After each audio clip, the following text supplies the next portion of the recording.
Assalamualaikum warahmatullahi wabarakatuh. Bertemu lagi dengan berita horor. Kali ini akan menceritakan sebuah kisah dari Deo Seta. Yang mau berkunjung saya sertakan linknya di deskripsi. Ini adalah kelanjutan dari bagian 6 sebelumnya. Buat yang baru bergabung, bisa baca dulu bagian 1-6 lewat link di deskripsi di bawah ini. Pagelaran Seribu Wayang dari Kulit Manusia. Pagelaran terkutuk telah dimulai di Laweyong Sasar. Wabah, teror makhluk gaib mulai menyebar di mana suara gending pagelaran terdengar. Sementara itu, dua pengkhianat sudah menjadi bagian dari pementasan. Mari kita masuk ke ceritanya. Part 7, Wayang Batara. Adegan di sebuah desa tempat tinggal Dirga. Senja saat itu tak kunjung menghitam. Warna jingga yang menghiasi langit tak serta-merta menjadi malam dan malah semakin memamerkan merahnya. Tolong, tolong anak saya, teriak seorang ibu keluar ke jalan dengan histeris. Wajahnya panik dan ketakutan. Ia mengharap pertolongan dari tetangga di sekitarnya, namun apa yang ia dapatkan adalah hal yang mengerikan. Kulit saya, badan saya. Tolong, teriak suara seorang pemuda keluar rumah dengan kebingungan dengan apa yang terjadi pada dirinya. Tubuhnya tiba-tiba muncul bintik-bintik bernanah dan berbau menyengat. Ia tidak sendiri, beberapa warga juga mengalami hal serupa. Suara gending gamelan yang mengerikan terdengar dari satu arah di luar desa. Abah yang melihat keadaan itu bergegas mendatangi orang-orang yang berada di desanya.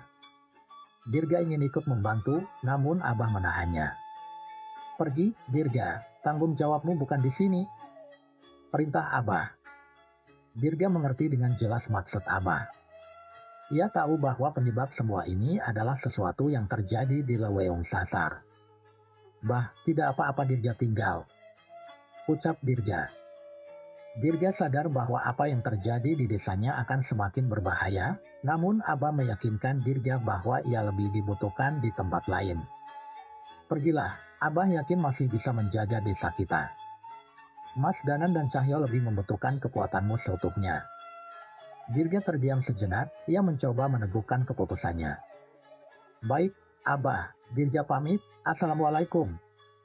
Pamit Dirga sambil mencium tangan ayahnya itu. Waalaikumsalam, jawab abahnya. Dirga pergi dengan rasa cemas. Namun, ia yakin bahwa Tuhan akan melindungi desa dan orang tuanya dari segala hal buruk.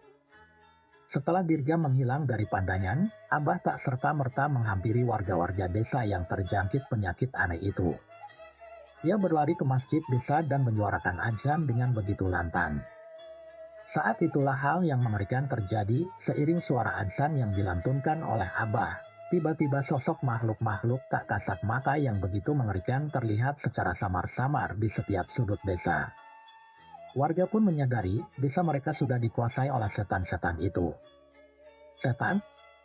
Itu setan? Anak saya dirasuki setan, teriak salah satu warga desa dengan panik. Kali ini tidak hanya satu, ada banyak orang yang panik berkeliaran meminta pertolongan atas apa yang terjadi pada anggota keluarganya. Abah pun memerintahkan pemuda-pemuda yang menjawab panggilannya untuk melanjutkan lantunan doa-doa dan ayat suci secara bergantian. Jangan sampai bacaan ayat-ayat suci kalian terputus. Jaga agar suara itu terus terdengar di desa kita sampai matahari kembali terbit. Perintah Abah. Para pemuda-pemuda itu mengerti. Sebagian dari mereka membagi giliran dan sebagian lagi mengumpulkan siapapun yang masih sadarkan diri. Saat itu balai desa menjadi tempat evakuasi warga yang sekarat karena wabah yang tiba-tiba menjangkit desa. Alunan gending gamelan terdengar semakin keras dan sayup-sayup terbawa oleh angin mengelilingi desa. Sebuah mobil terdengar mendekati desa. Ada seorang pria yang buru-buru keluar dan menemui Abah sambil berucap, Abah, terjadi sesuatu di pabrik, tiba-tiba banyak kejadian aneh dan karyawan saya banyak yang jatuh sakit tiba-tiba. Putra, wabah ini sampai ke pabrik juga? Tanya Abah. Pria bernama Putra yang baru keluar mobil itu mengangguk. Putra mengangguk dan menyadari bahwa keadaan di desa tidak lebih baik dengan apa yang terjadi di pabriknya. Kumpulkan mereka yang sakit, kerasukan, dan yang menunjukkan keanehan dan bawa ke sini. Abah akan coba menjauhkan kutukan dan setan-setan itu dari mereka. Perintah Abah kepada salah seorang warga. Abah butuh apa? Obat-obatan? Logistik? Biar saya siapkan semua, ucap Putra. Putra membantu memindahkan beberapa karyawan yang ia bawa di dalam mobil untuk ditolong oleh Abah. Keadaannya tidak jauh berbeda dengan warga desa yang terbaring di balai desa. Penyakit kulit, halusinasi, dan bawaannya tersebar dalam tubuh mereka. Carikan mantri, dokter, atau perawat yang bisa membantu. Jangan lupa pastikan juga keadaan keluarga Wijaya Kartakusuma, ucap Abah. Baik, Bah, saya segera kembali. Pamit Putra. Putra, panggil Abah. Putra kembali menoleh pada Abah. Jangan melemahkan imanmu. Wabah ini hanya menyerang mereka yang goyah. Putra mengangguk mengerti dan kembali ke mobilnya untuk kembali ke pabrik. Abah memulai semua usahanya untuk mengobati warga desa. Ia membacakan doa yang cukup panjang pada sebuah tempayan dan meminta warga desa meminumkan air itu pada warga yang sakit. Kita harus bertahan sampai mereka bisa membungkam suara gending terkutuk ini. Adegan berpindah di panggung pertunjukan wayang Bilawayung Sasa. Dalam alam Batara. Suara jantungku berdegup keras. Tiba-tiba suasana yang aneh terbentuk saat wayang itu dimainkan. Gama dan Budi terlihat menyadari sesuatu di atas panggung. Gama, itu Ki Wardi. Teriak Budi. Gama menyadari keberadaan sosok yang mendampingi sang dalang di atas panggung itu. Dan dalang itu terlihat tidak asing. Tambah Gama. Danan, itu Arsa. Teriak Cahyo yang menyadari siapa dalang yang memimpin pagelaran seribu wayang dari kulit manusia itu. Cahaya merah menyala terang di pusat kekuatan besar di Bilawayung Sasar. Terbentang layar kelir yang menjadi layar di mana bayangan-bayangan wayang kulit dimainkan oleh Arsa. Cahaya merah itu membentuk bayangan yang membuat wayang-wayang itu terlihat tak seperti wayang pada umumnya. Rasa takut, amarah, ketegangan, semua terpancar dari permainan wayang yang dimainkan oleh dalang sakti di panggung itu. Arsa, apa yang kau lakukan? Danan menghampiri Asa dalam wujud sukmanya menghindari kerumunan penonton pagelaran itu. Arsa tak menoleh sama sekali, sebaliknya ada sesosok pria yang menahan rohnya untuk mendekat sambil membentak, panggung ini bukan untukmu. Sukma Danan merasakan tekanan yang begitu besar. Begitu mengerikan hingga Danan tak bisa mempertahankan wujud sukmanya. Ki Wardi, sang makhluk biadab itu ada di sana. Ujar Budi geram melihat sosok yang menghadang Sukma Danan itu. Ia pun ingin bergegas menerobos kerumunan itu. Dan belum sempat bergerak, tiba-tiba Budi terjatuh kesakitan. Apa maksudmu bocah monyet? Teriak Budi pada Cahyo yang baru saja memukul Budi. Cahyo memandang kepalan tangannya sambil menghela napas, sambil berkata, menangkis pukulan ringanku saja kau tidak bisa, bagaimana caramu menangani mereka, Mamang Gondrong? Bukan urusanmu. Jawab Budi sambil membentak Cahyo. Cahyo tidak peduli dengan ucapan Budi. Dengan paksaan, ia memanggul tubuh Budi menjauh dari kerumunan pagelaran itu. Sialan, turunkan aku, berontak Budi. Pasti, aku juga lebih senang gendong Sekar daripada kamu, Mang, tapi lukamu harus diurus dulu. Ucap Cahyo. Cahyo menyadari dua luka tusuk yang begitu dalam di paha Budi. Itu luka yang dalam, dan Cahyo sadar ada kuasa gaib dalam luka yang terukir di paha Budi. Apa bisa diobati, Mas Cahyo? Gama terlihat khawatir. Jika Tuhan mengizinkan, tidak ada yang tidak bisa. Jawab Cahyo. Gama pun mempercayakan Budi pada Cahyo, namun Budi masih bersikeras memberontak tak mau meninggalkan tempat itu. Aku tidak mungkin meninggalkan Gama di sekumpulan makhluk-makhluk ini. Teriak Budi lagi. Saat itu Danan yang baru saja kembali ke tubuhnya menghampiri Gama dan berdiri tepat di sebelahnya. Samar-samar terlihat keberadaan seekor kucing yang berjalan pincang dan seekor kera yang berlompatan di pepohonan. Kujaga Gama pergilah. Sampai kau kembali ke sini, ucap Danan. Melihat keberadaan Danan di sisi Gama, Budi mulai terlihat tenang. Ia pun tak lagi mempersulit Cahyo dan membiarkannya membawa tubuhnya ke seseorang yang mungkin bisa menyelamatkannya. Gama, aku pasti kembali, teriak Budi yang sedang digendong oleh Cahyo. Gama menoleh ke arah Budi sambil mengangguk percaya kepadanya. Dengan berhati-hati, Cahyo membawa tubuh Budi yang terluka. Ia melihat Budi semakin lemas dengan darah yang terus mengalir dari lukanya.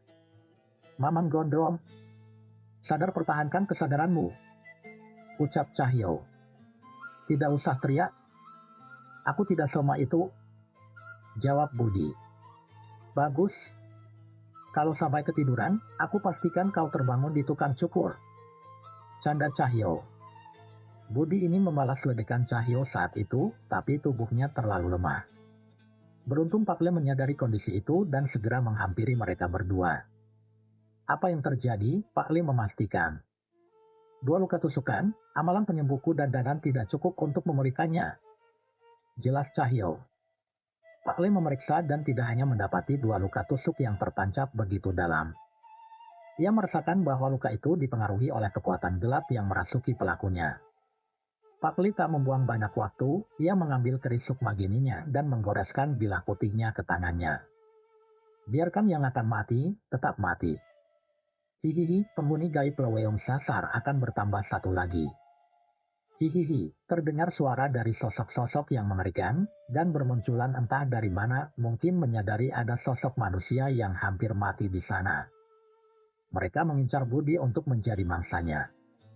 Kamu bisa membungkam mereka kan? Ucap Pak Lei. Cahyo meninggalkan Budi bersama Pak Lei dan memperhatikan setan-setan yang haus darah itu. Pak Lei fokus saja pada pemulihan Budi, kupastikan mereka tidak akan bisa menyentuh kalian, ucap Cahyo sambil menutup mata sejenak. Ia memastikan keberadaan makhluk-makhluk yang mencoba menyerang mereka. Mereka pemakan mayat, gumam Cahyo. Ia pun membuka mata, dan saat ini makhluk-makhluk berwajah pucat dengan pakaian yang sudah lusuh bersembunyi di balik pepohonan. Cahyo pernah mendengar tentang setan-setan pemakan mayat yang mengincar mereka saat itu. Mereka adalah manusia-manusia pencari ilmu keabadian yang berusaha mengalahkan umur yang diberikan oleh Sang Pencipta. Saat seharusnya tubuh mereka sudah mati, mereka terus mencari mayat-mayat sebagai tumbal untuk memperbaiki tubuh mereka. Namun menentang hukum alam memiliki konsekuensinya sendiri. Mereka tetap berada di alam ini dengan tubuh yang semakin cepat membusuk dan penyakit yang tidak bisa disembuhkan. Namun dengan umur sepanjang itu, rata-rata dari mereka memiliki kesaktian yang tidak masuk di akal. Ayo, Wanasura, teriak Cahyo memanggil sahabatnya yang bersemayam di tubuhnya itu. Degup jantung lain terdengar dari tubuhnya bersama raungan sosok Panglima Kera Alaswana Marta yang sudah bersiap untuk bertarung. Dia akan menjadi mayat, serahkan saja tubuhnya. Hiki-hiki, celoteh salah satu dari pemakan mayat itu yang tiba-tiba sudah berada di belakang Cahyo. Sosok pemakan mayat yang berwujud kakek itu muncul dari kabut hitam yang merupakan bagian dari kesaktiannya. Diam, teriak Cahyo sambil menghantam tubuh setan itu, namun pukulannya yang begitu keras hanya menembus angin dan kabut hitam di belakangnya. Perlu hidup ratusan tahun lagi untuk bisa berurusan dengan kami. Dan kau perlu memakan ratusan mayat untuk bisa hidup selamanya seperti kami. Hikihikihi, ucap kakek pemakan mayat itu sambil tertawa. Bodoh, keabadian kalian bukan kesaktian. Itu adalah kutukan atas perbuatan biadab kalian, teriak Cahyo yang kesal dengan kebodohan makhluk-makhluk itu. Saat kabut itu kembali muncul di sekitarnya, dalam sekejap Cahyo muncul di belakang kakek pemakan mayat itu dan mencengkram lehernya. Kau tidak merasakan sakit kan? Ucap Cahyo yang tanpa ragu menggunakan kekuatan Wanasura untuk menangkap leher kakek itu hingga terangkat dari tanah. Aku meretakkan tulang-tulangmu, memutus surat nadimu, kau tidak merasa apa-apa kan? Yang kau rasa hanya rasa sakit yang tidak berasal dari alam ini. Rasa sakit yang menutup jiwa dan nyawamu. Ucap Cahyo lagi sambil meremas tulang makhluk itu dengan tangan berbentuk Wanasura. Lepaskan. Hentikan. Aku tidak mau mati, ucap kakek itu meronta, namun Cahyo enggan melepaskan. Kau itu sudah mati.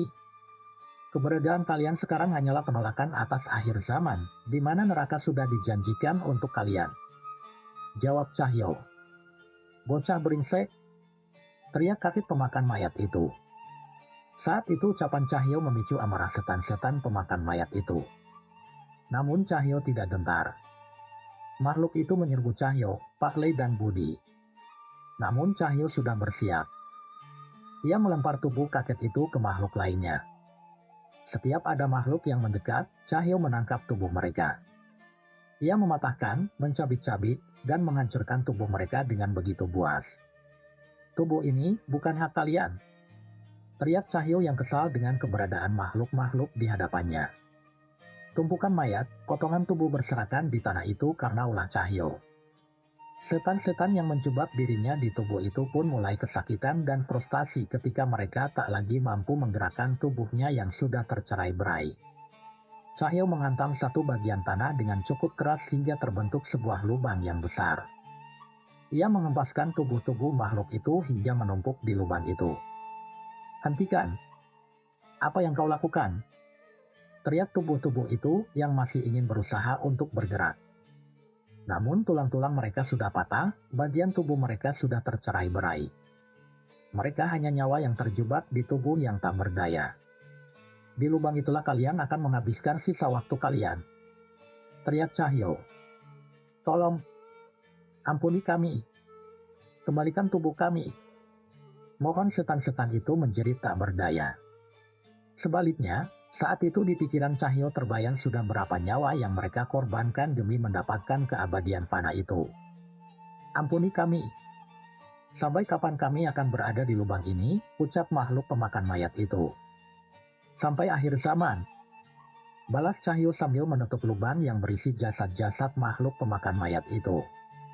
Suara api terpancar terdengar. Cahaya api putih menyala begitu terang sesaat setelah Cahyo menutup lubang itu.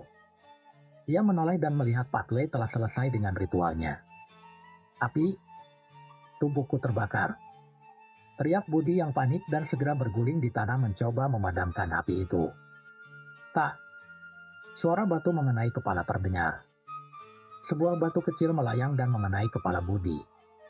Tidak usah berlebihan, Mamang Gondrong. Itu ilmu Pak Lei, ucap Cahyo. Budi pun menyadari perbedaan pada dirinya, luka di kakinya sudah menutup dan ia bisa berdiri dengan tegap seperti sebelumnya. Ia terlihat takjub akan kekuatan itu. Terima kasih, Pak Lei. Tapi, Budi tidak melanjutkan ucapannya. Tapi apa, Budi? Tanya Pak Lei kaget. Tapi, kepala saya luka lagi karena lemparan batu, bocah monyet itu. Apa bisa disembuhkan? Tanya Budi sambil tertawa. Cahyo segera menarik telinga Budi dan membawanya menjauh dari Pak Lei. Jangan melunjak, ucap Cahyo. Budi pun terpaksa mengikuti Cahyo meninggalkan Pak Lei. Pak Lei, terima kasih. Aku balikin dulu Mamang Gondrong ke pawangnya. Pamit Cahyo. Mereka pun pergi meninggalkan Pak Lei menuju Gama dan Danan yang sudah menunjukkan signal bahaya. Pak Lei pun hanya menggeleng melihat tingkah mereka. Sebelum Pak Lei menyusul mereka, ia melihat kuburan setan-setan pemakan mayat yang dibuat oleh Cahyo. Suara-suara rintihan itu masih terdengar dari balik liang lahat itu. Walau setan-setan itu sudah melakukan hal yang mengerikan semasa hidupnya, Pak Lei tetap merasa tidak tega membiarkan mereka seperti itu. Pak Lei melakukan gerakan tangan sambil membaca beberapa kalimat mantra. Ajian Dini Baraloka menciptakan api yang hangat di sekitar dirinya. Ia pun meletakkan api itu di liang lahat dan membuatnya meresap ke dalam tanah. Secara perlahan suara rintihan itu mulai reda, dan Pak Lei pun bisa cukup tenang meninggalkan salah satu bagian Laweong Sasar itu. Adegan kembali lagi ke pertunjukan wayang di Laweong Sasar. Kilatan putih dan raungan kucing hitam terdengar dari arah menuju panggung pagelaran. Gama dan Danan mulai tersudut dengan serangan setan-setan gentayangan penonton pagelaran itu. Terlihat mereka bingung untuk bertindak, karena di antara mereka masih ada manusia-manusia yang terpengaruh oleh tipu muslihat makhluk-makhluk itu. Menjauh dari Gama, setan-setan terkutuk. Teriak Budi yang tak terima melihat Gama mulai kewalahan, Budi pun mengamuk dan menghantam seseorang yang mencoba menusuk Gama dari belakang. Budi, lukamu? Tanya Gama penasaran dengan luka Budi yang telah sembuh. Jangan khawatir, aku tidak akan membiarkan bocah monyet itu membawaku ke tukang cukur, jawab Budi. Gama terlihat bingung mendengar jawaban Budi. Sementara itu Cahyo berusaha menahan tawa mendengar cara Budi menjawab. Sayangnya suasana aneh itu hanya berlangsung singkat. Arsa tak lagi berada di panggung bersama Kiwardi. Kini serangkaian penari mengisi panggung dan melakukan gerakan-gerakan indah yang membawa perasaan aneh. Penonton-penonton tarian itu mulai menggila.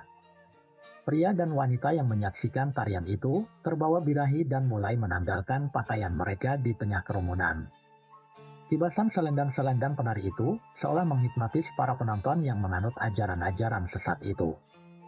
Tak hanya manusia, makhluk-makhluk tak kasat mata yang ikut menonton pertunjukan itu pun menikmati pemandangan yang ada di hadapan mereka. Tarian yang menggoda, hingga sekumpulan manusia yang memanen dosa membuat mereka menertawakan kelakuan makhluk ciptaan Tuhan yang katanya paling mulia itu. Danan tidak tinggal diam. Ia membacakan lantunan ayat-ayat suci layaknya sebuah puisi yang mengalun bersama angin yang berhembus. Ajian Gamburu Mekso bertiup ke telinga mereka mengingatkan kebesaran Tuhan yang mereka hianati. Sayangnya setan-setan itu tidak tinggal diam. Danan, awas, teriak Cahyo, sambil melompat sekuat tenaga menghalau sebuah bola api yang menerjang ke arah Danan. Suara benturan terdengar dengan keras. Banaspati berukuran besar meledak setelah Cahyo menendangnya jauh ke dalam hutan. Gama dan Budi tercengang melihat apa yang terjadi barusan. Sial, kita harus berbuat sesuatu, manusia-manusia bodoh ini sumber kekuatan setan-setan itu, ucap Danan. Benar, dosa manusia adalah sumber kekuatan setan-setan itu, hasutan setan-setan itu yang memancing dosa manusia itu. Gama memperjelas. Kita pisahkan mereka. Cahyo mengambil kesimpulan. Setan dan manusia itu sudah menjadi satu kesatuan, mereka dilaknat seperti manusia-manusia yang menodai Laweong Sasar dahulu. Sahut Budi. Mereka terdiam sejenak, namun mereka sadar bahwa harus ada yang dilakukan untuk masalah ini. Gama dengar. Danan teriak sesudah menyadari sesuatu.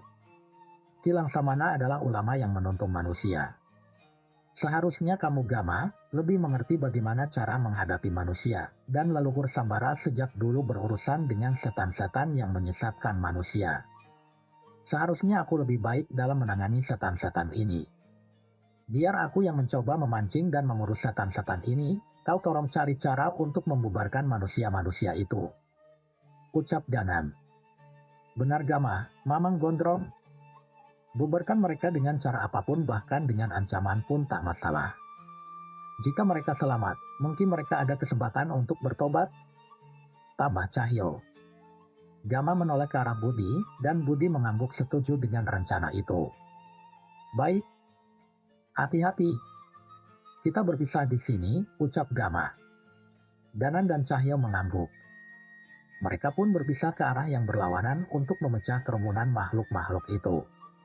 Kamu punya rencana? Tanya Cahyo. Danan menoleh ke arah Jagat yang masih berusaha mencari jalur gaib untuk mendekat ke arah Arsa. Sementara Pak Lei, ia menebar beberapa titik api di kegelapan hutan seolah mempersiapkan tempat ini sebagai medan perang. Kita gunakan ini, teriak Danan sambil mengeluarkan wangian pemberian Gama. Sebuah peninggalan kilang Samana yang mampu mengganggu indera makhluk-makhluk tak kasat mata. Masuk akal, Danan ayo gunakan wangian itu. Cahyo mengoleskan benda itu di beberapa bagian tubuhnya hingga aroma rempah tercium oleh setan-setan Leweong Sasar itu. Danan pun melakukan hal yang serupa, ia pun berlari menuju tempat yang berjarak dengan panggung. Bau ini mengganggu. Siapa yang mengganggu kesenangan ini? Tiba-tiba suara yang menggegerkan hutan itu terdengar. Bola-bola api pun melayang di pepohonan, pocong, hingga makhluk berwajah busuk mengincar keberadaan Danan dan Cahyo. Dan segera mengapung. Mereka sudah menyinggung makhluk yang mengerikan. Di bagian hutan yang lapang, Danan dan Cahyo dikepung oleh puluhan setan-setan yang sebelumnya berada di depan panggung itu. Sayangnya itu belum semua. Setidaknya mereka harus membereskan setan-setan itu terlebih dahulu sebelum memancing yang lainnya. Kalau kalian melakukan hal itu, penontonku tak akan bisa menikmati pertunjukan. Tiba-tiba terdengar suara seseorang yang mereka kenal berjalan dari arah setan-setan itu yang ternyata adalah Arsa. Arsa, apa yang kamu lakukan? Cepat ke sini, teriak Cahyo. Untuk apa, Mas? Tempatku di sini, Bapak menitipkan wayang batara ini untuk menuntaskan pagelaran ini. Arsa terlihat tidak seperti Arsa yang Danan dan Cahyo kenal. Setan-setan itu mengendalikanmu? Cahyo bingung, namun Danan menahan Cahyo untuk menghampiri Arsa. Tidak, Cahyo, itu kemauan Arsa sendiri. Jawab Cahyo sambil menoleh tidak percaya. Tapi sepertinya Danan mulai mengerti sesuatu. Pagelaran MU membiarkan setan-setan berkeliaran, memanggil wabah dan penyakit, mencelakakan manusia. Bukan ini yang diinginkan ayahmu Arsa. Danan mencoba menyadarkan Arsa, tapi sayangnya Arsa tidak peduli. Ia malah memandang wayang yang begitu indah yang berada di tangannya. Lihat, Mas Danan. Belum pernahkan Mas Danan melihat wayang seindah ini, sebuah wayang berhiaskan emas tergenggam di tangan Arsa. Danan menyadari ada kekuatan besar yang tersembunyi di wayang yang ia genggam itu, inilah yang kita cari. Wayang warisan para Batara. Wayang inilah yang akan membersihkan alam ini. Lanjut Arsa. Danan geram melihat Arsa. Bapakku Bisma Sambara. Dia bukan dalang hebat seperti dirimu. Tapi dia selalu bilang bahwa semahal apapun wayang yang dimainkan, tidak ada artinya jika di tangan dalang yang salah nyawa wayang itu ada di dalang, bukan sebaliknya. Seharusnya wayang Amyu itu membuat orang bahagia bukan sebaliknya. Arsa, ucap Danan yang benar-benar marah. Terlebih ia sudah memastikan bahwa Arsa tidak dikendalikan oleh siapapun. Cukup, Arsa. Sadarlah, teriak Cahyo. Hahaha, aku sudah tersadar, Mas. Raden Giri Sangkur sudah menyadarkanku. Tidak seharusnya kita manusia ada di tanah ini. Tanah ini adalah hak mereka untuk para setan-setan yang telah dilaknat Tuhan dan mereka yang ingin mengikutinya. Wina mati. Ibu juga sudah mati. Tidak ada yang peduli pada mereka. Biarkan aku melakukan pertunjukan terakhir yang membawa kita semua menyusul mereka. Ucap Arsa. Jantungku berdegup denak keras. Danan terpukul mendengar perkataan Arsa. Ia benar-benar tidak mengetahui tentang kematian ibu dan kekasihnya itu. Apa yang kau bilang Arsa? Bu Arindi? Wina? Tanya Danan. Jangan gila, Arsa. Teriak Cahyo, namun Arsa tidak peduli. Ia pun mengibaskan beberapa wayang dari kotak yang dibawakan oleh pengikut Raden Giri Sangkur itu. Dan bayangan hitam muncul dari kibasan wayang dan dua sosok raksasa kembar muncul di tengah hutan itu. Subali, Subriwa, jangan biarkan mereka mengganggu pagelaran ini lagi. Perintah Arsa. Kali ini tidak hanya Dedemit Lewoyong sasar, sosok raksasa Subali dan Subriwa pun dengan buas mengincar mereka berdua. Jangan bercanda, Subali dan Subriwa tidak pernah berwujud seperti itu. Ucap Cahyo. Danan sudah bersiap dengan keris Raga Sukma di tangannya. Jangan menahan diri. Siap-siap untuk basah kuyup setelah ini, ucap Danan. Tenang saja. Takkan kubiarkan makhluk ini merendahkan martabat Subali dan Subriwa. Balas Cahyo yang segera memanggil Kliwon ke dekatnya. Danan meletakkan keris Raga Sukma di antara dahi dan merapalkan mantra yang diturunkan oleh leluhur Sambara. Sambil membacakan mantra. Jagat lelembut boten endue wujud. Kulo nimbali. Surga loka surga hayangan. Ketumuli sampun nampani. Tekan asa tekan sedanten. Mendadak langit menjadi gelap, bahkan gelapnya pun mampu mengalahkan cahaya merah yang menyala pusat hutan. Hujan turun begitu deras, bersamaan kemunculan sosok wanita yang anggun. Apa kau terlalu sombong hingga enggan memanggilku selama ini, Danan? Tanya Nyi Sendang Rangu yang baru muncul karena panggilan Danan. Sepertinya ia sudah mengetahui apa yang terjadi namun ia tak bisa mencampuri urusan manusia tanpa mantra leluhur Danan. Lawan yang saya hadapi akan semakin kuat, Nyi Sendang Rangu. Jika aku hanya mengandalkan kekuatanmu maka kemampuan dan kebajikanku tidak akan bertumbuh.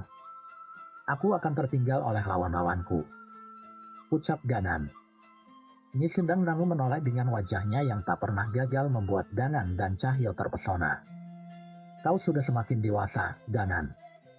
Tapi ingat janji kita, jangan menahan diri untuk memanggilku jika kalian berada di antara hidup dan mati, ucap Nyi Sendang Rangu. Reuniannya masih lama, Nyi Sendang Rangu, teriak Cahyo yang sudah mulai kesulitan menghindari kejaran raksasa Subali dan Sugriwa. Seketika wajah Nyi Sendang Rangu berubah kecut sambil menoleh ke arah Cahyo. Tolong suapin temamu itu rawit sebaskom saat semua ini selesai, ucap Nyi Sendang Rangu. Siap, Nyi Sendang Rangu, ucap Danan yang sedikit menahan tawannya. Nyi Sendang Rangu melemparkan selendangnya ke langit dan seketika membentuk sebuah tabir yang mengelilingi mereka.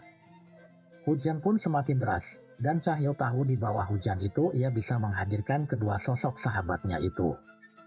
Sang penguasa kera alas Wanamarta, pengendali kuasa kelam hutan belantara. Wanasura, Wanasudra, hadir, teriak Cahyo. Secara bersamaan suara raungan sosok kera raksasa menggema di Leweyong Sasar. Cahyo yang sebelumnya hanya berlari menghindari Subali dan Sugriwa kini berbalik. Di bawah derasnya hujan itu Kliwon menunjukkan wujud aslinya bersama Wanasura yang keluar dari tubuh Cahyo. Suara dentuman terdengar. Sepasang kera itu bertabrakan dengan Roh Subali dan Sugriwa yang dipanggil oleh Arsa. Pertarungan yang tidak masuk di akal pun terjadi tengah hutan itu. Jangan lengah. Mereka diperkuat kekuatan Wayang Batara, teriak Cahyo yang bergegas menaiki punggung Wanasura. Sementara itu Danan sudah bersiap mencabut keris Raja Sukma untuk menghadapi gerombolan demit Leweyong Sasar yang sudah mengepungnya.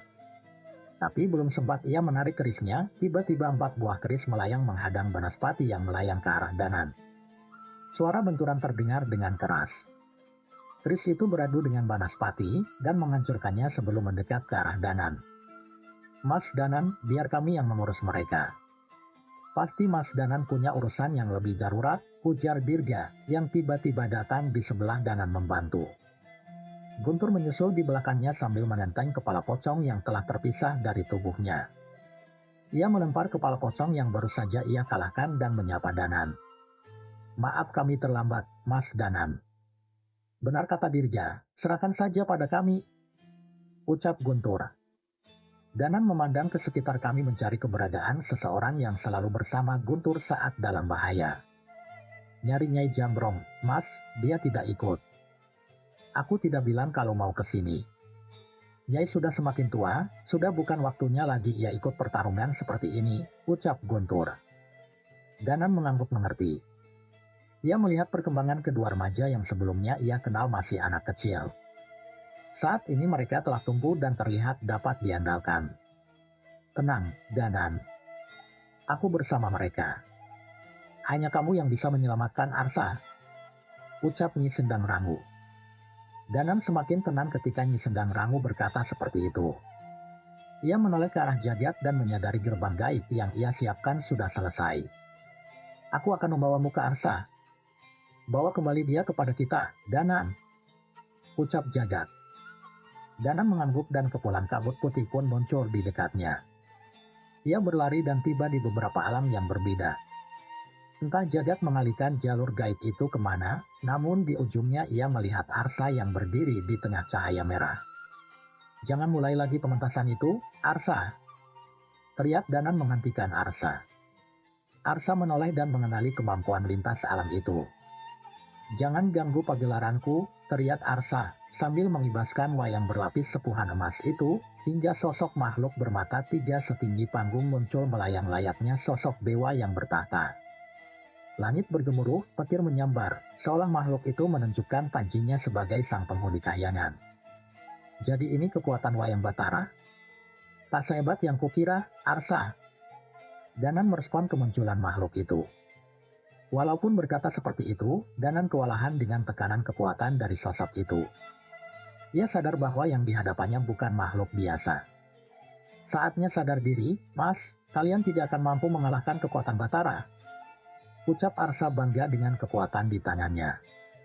Terlihat kilatan putih melesat, Dan kini roh Danan sudah berada tepat di belakang makhluk itu, sambil menggoreskan keris Raga Sukma di pipi makhluk itu hingga meneteskan darah hitam. Ia tidak menyangka dengan perbuatan Danan. Manusia melukaiku sang penguasa alam langit, Batara Mudra. Ucap makhluk itu tak menyangka serangan keris Raga Sukma Danan bisa melukai dirinya. Kau lupa, Arsa, kami pernah menumbangkan makhluk yang mengaku sebagai Batara Naga. Mau berapapun dewa palsu yang muncul, kami tak akan gentar. Balas Danan. Jagat dengan sigap menyembunyikan tubuh Danan di balik kabutnya. Ia mengerahkan kekuatannya agar Danan bisa bertarung dalam wujud Sukma tanpa khawatir dengan tubuhnya. Aku gagal melindungimu dari tipu muslihat Raden Giri Sangkur, Arsa, tapi percayalah, sesakit-sakitnya musibah yang ada di dunia ini, itu hanyalah cara Tuhan untuk meringankan dosa kita dan membuat kita semakin lebih kuat, ucap Jagat. Lalu kenapa Tuhan mempertemukanku dengan Wina, jika ia akan mengambilnya secepat ini? Mengapa Tuhan mengambil ibu, yang tidak pernah punya keinginan untuk menyakiti siapapun, kalau semuanya akan mati pada akhirnya? Apa bedanya sekarang atau nanti? Arsa berkata dengan penuh emosi. Jagat menghela napas. Sehingga dalam pikirannya terlihat kilas balik peristiwa kemarin. Ia melihat semuanya saat Raden Giri Sangkur muncul di hadapan mereka. Di sanalah Arsa melihat jasad Wina dan Arindi yang tergeletak di sebuah ruangan. Raden Giri Sangkur yang membawa kedua jasad itu untuk ditunjukkan pada Arsa. Raden Giri Sangkur menceritakan bahwa apa yang diperbuat oleh ayah Arsa membawa kutukan yang akan terus mengejar semua orang terdekatnya. Kutukan dendam dari orang-orang sakti yang pernah bersinggungan dengan ayahnya. Saat kabar pagelaran 1000 wayang dari kulit manusia terdengar, Arindi sang istri dari Ki Darmo Suseno menjadi incaran untuk dijadikan persembahan. Keberadaan Wina yang menjalin hubungan dengan Arsa pun juga diincar. Ini adalah saat mereka untuk membalas dendam. Raden Giri Sangkur memberi kesempatan pada Arsa. Ia menawarkan Arsa kekuatan untuk membalas dendam, sebuah kekuatan yang sempat digunakan oleh ayahnya. Wayang Batara. Dengan kekuatan itu, Arsa bisa melakukan pagelaran terbesar di tanah Jawa dan membalaskan kematian orang yang ia sayangi, hingga tak ada manusia lagi yang saling menyakiti di alam ini. Biarkan manusia-manusia kembali pada Tuhannya dan biarkan alam ini ditempati oleh makhluk yang dilaknat Tuhan. Ucap Giri Sangkur, yang perkataannya itu terdengar sangat masuk akal bagi Arsa. Ia pun mengikuti Raden Giri Sangkur dan menjadi bagian dari pagelaran 1000 wayang dari kulit manusia. Tak ada yang sempurna di alam ini, Sa. Tangis, tawa, hidup dan mati semua yang membentuk alam ini menjadi seperti ini. Tanpa adanya tangis, tawa tidak akan terasa indah. Tanpa adanya kematian, manusia tidak akan menghargai kehidupan.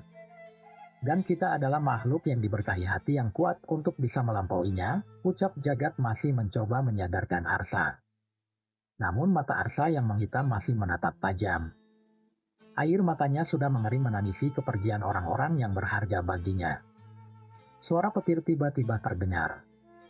Danan terjatuh terbaring di tanah setelah petir yang besar, menyambar sukmanya dan arteria. Ini sakit, Sa. Sakit sekali. Tapi apa kamu tahu apa hal terbaik dari rasa sakit? Ucap Danan dan kembali berdiri dan melayang menghadapi Batara Mudra perwujudan dari wayang Batara milik Arsa. Itu menandakan bahwa kita masih hidup dan kita masih punya kesempatan untuk terus mencoba memperbaiki semuanya, ujar Danan yang sudah tidak menahan kekuatannya lagi. Ajian lebur saketi melebur dengan keris Raga Sukma. Kekuatan yang seharusnya mampu mengirimkan pukulan jarak jauh itu menjadi kilatan yang menghujani Batara Mudra tusukan berwujud kilatan putih. Batara Mudra tak lagi dalam posisi tenangnya. Tubuhnya yang mulai terkoyak. Tubuhnya menghitam ketiga matanya menyala. Ia tak lagi terlihat ambun layaknya patung-patung Batara yang terlihat di candi-candi. Wujudnya berubah menghitam dengan lidahnya yang panjang. Tanah ini pantas mendapat hukuman dari langit, ucap Batara Mudra, dengan diiringi gemuruh dari langit yang semakin keras, hingga suara yang memekakkan telinga terdengar begitu keras. Danan? Jagat khawatir dengan keadaan Danan. Belum, sebentar lagi. Jagat, ujar Danan yang sudah merencanakan sesuatu. Ia sadar bahwa tidak mudah menghadapi Batara Mudra seorang diri, namun ia sadar bahwa ia tak harus melakukan itu. Suara petir terdengar menggelegar memekakan telinga saling bersahutan. Petir menyambar berkali-kali. Suara teriakan terdengar dari berbagai tempat. Danan mulai kewalahan menghadapi Batara Mudra, yang tubuhnya terselimuti kilatan hitam itu. Namun belum sempat kekuatan yang begitu besar mengenai Danan, tiba-tiba keberadaan Batara Mudra meredup. Terdengar suara tubuh terjungkal ke tanah. Ternyata kedua raksasa Subali dan Sugriwa yang berhadapan dengan Cahyo terjatuh menghantam pepohonan, sementara Wanasura dan Wanasudra terlihat masih berdiri kokoh sambil memukul kedua dadanya yang sedang menyatakan kekuatannya. Tiba-tiba Arsa terjatuh. Darah merah bermunceratan dari mulutnya. "Sial!" umpat Arsa. "Caramu memanggil wayang-wayang itu sama sepertiku memanggil Nyi Sendang Rangu. Kekuatan sebesar itu akan membebani tubuh dan jiwamu," ucap Danan. "Apa peduli Emil," ucap Arsa sambil meludahkan darahnya. Ia yang mulai kehabisan tenaga, berusaha berlari masuk ke dalam hutan menghindari Danan dan Jagat. "Sadar Arsa, tempatmu bukan di antara setan-setan itu," teriak Jagat. Namun Arsa tidak menghiraukan, setan-setan bertopeng suruhan Raden Giri Sangkur menghalangi Danan dan Jagat hingga Arsa tak terlihat lagi dari pandangan mereka. Dengan langkah yang berat, Arsa menyeret langkahnya. Wajahnya pucat.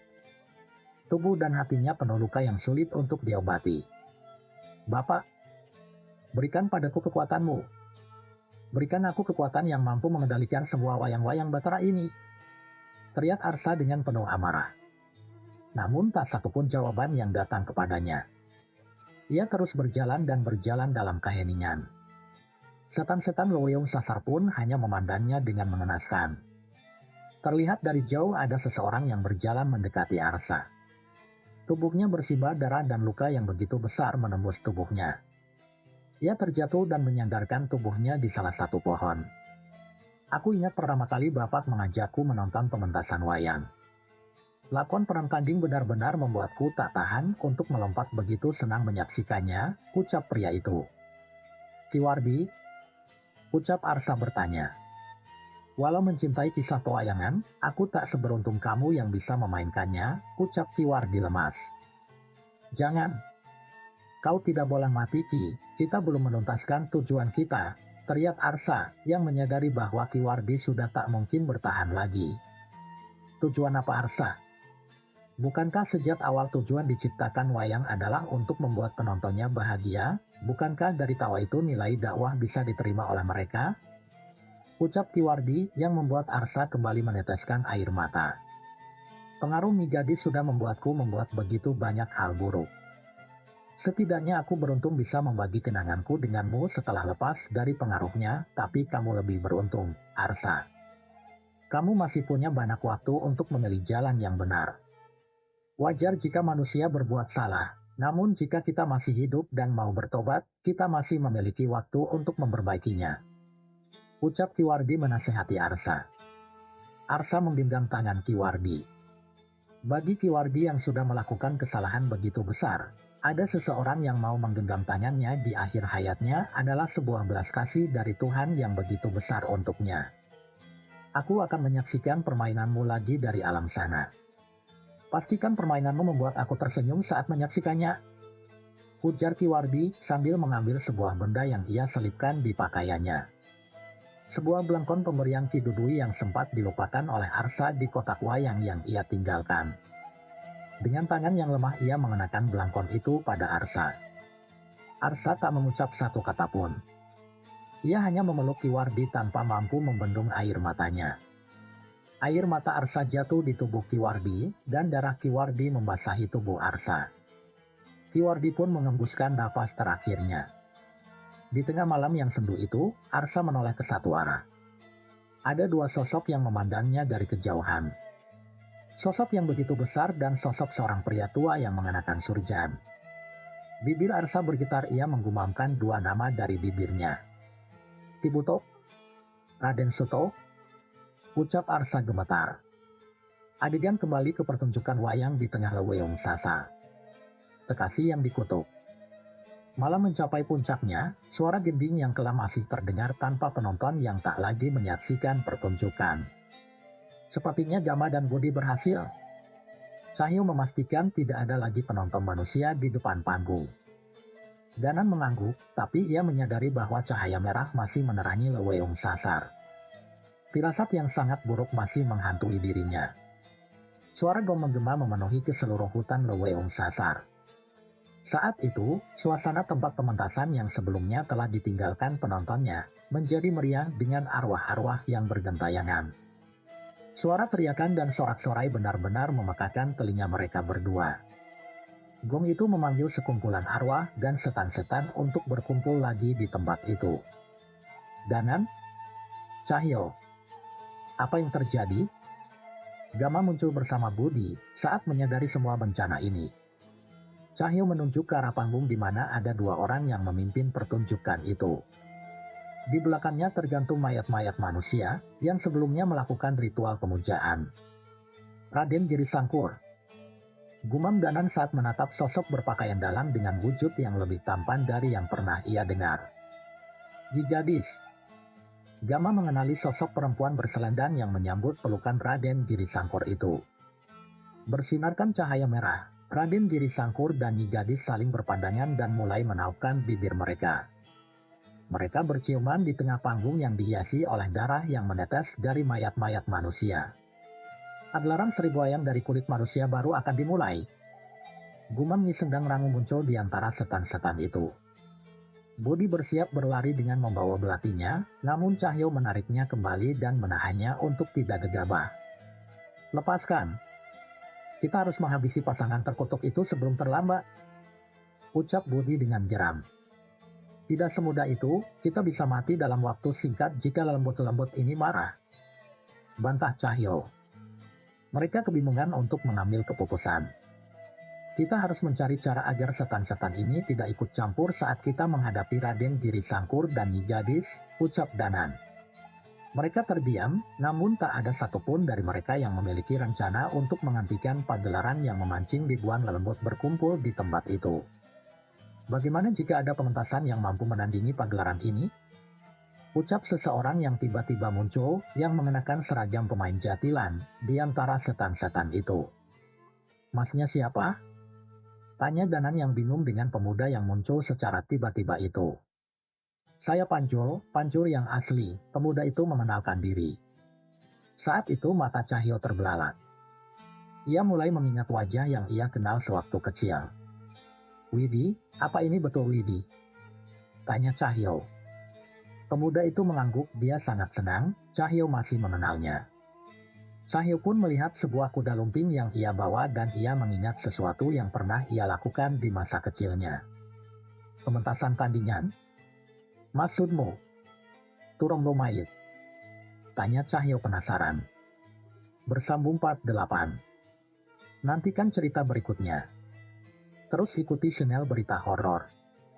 Jangan lupa subscribe, share, komen dan nyalakan tanda loncengnya. Supaya tidak ketinggalan cerita-cerita dari berita horor. Sehat selalu dan berkah. Wassalamualaikum warahmatullahi wabarakatuh.